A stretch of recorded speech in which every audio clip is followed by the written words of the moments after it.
Leur colère n'a jamais disparu. En réponse à l'appel national lancé par la FNSEA et les jeunes agriculteurs, la Chambre d'agriculture de la Meuse a organisé ce vendredi 26 septembre une conférence de presse.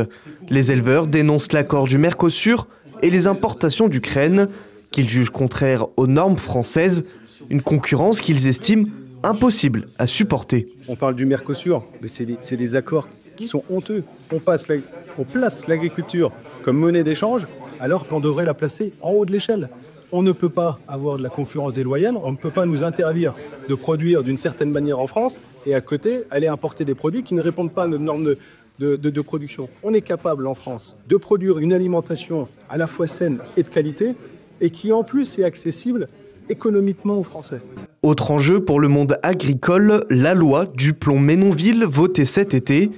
Elle promet de simplifier les règles pour les exploitants, notamment sur les bâtiments d'élevage et le stockage d'eau. Mais certains la jugent insuffisante.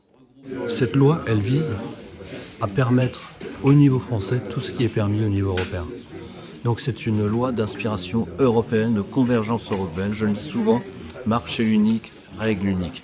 Nous devons avoir les mêmes possibilités, le même champ du possible au niveau agriculture, de notre agriculture française qu'au sein de l'ensemble des pays européens.